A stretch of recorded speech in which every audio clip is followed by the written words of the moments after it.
Hi, today we will discuss the integration by substitution. Assume you have this format. Integral f of g over x times g prime over x dx. If you have this type of integral, you can let g over x as u. Okay? Then if you find the derivative on both sides, then you have a du equals g prime over x times dx, right?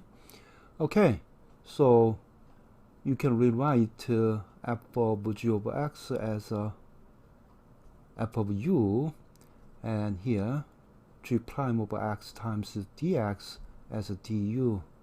Wow.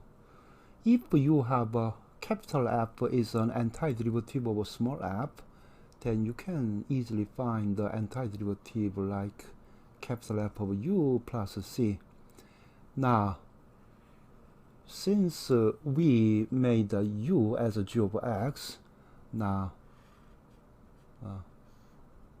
back to g over x, then you have a capital F of g over x plus c, right? Okay. We will solve one example question.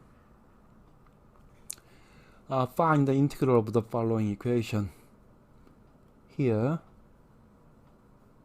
you can let square root of 1 plus 4x squared as u.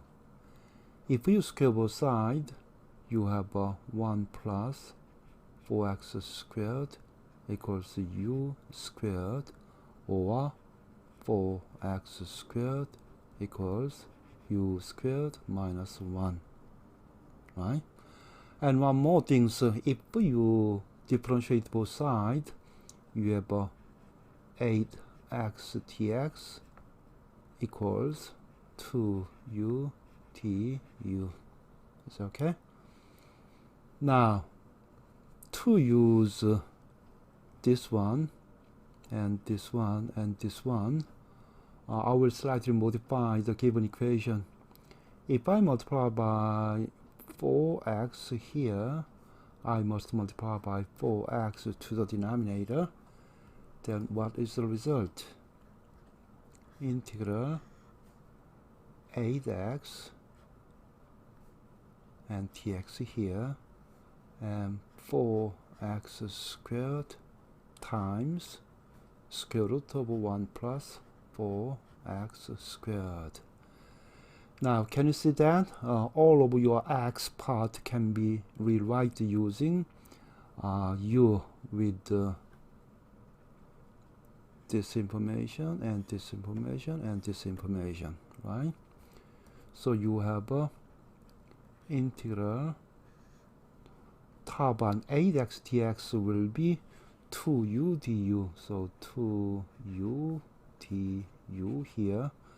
4x squared equals u squared minus 1 times square root of 1 plus 4x squared is u, right? And we can cancel out u and u. So you have only integral 2 over u squared minus 1 or u minus 1 times u plus 1 du. And now we can separate this fraction into two small fractions, like integral 1 over u minus 1 minus 1 over u plus 1. Right? If you combine these two fractions, you can easily recognize that we can back to the original fraction. Now, at this point, I hope you remember this one.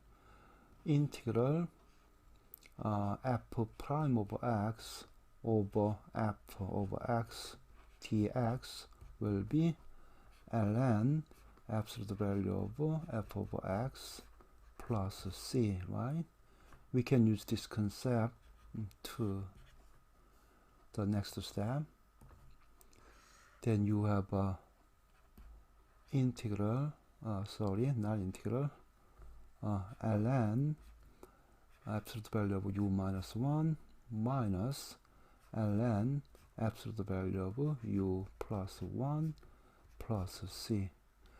Remember that at first we let square root of 1 plus 4x squared as u. Now back to original variable. Then you have ln square root of 1 plus 4x squared minus 1. In the case, we don't need the absolute sign because square root of 1 plus 4x squared minus 1 is greater than, is a positive number, right? Okay, so next part is ln square root of 1 plus 4x squared plus 1, then plus c. Okay, this must be your final solution. Let me copy the original equation first. Integral 2 over x square root of 1 plus 4x squared dx is here. Thank you.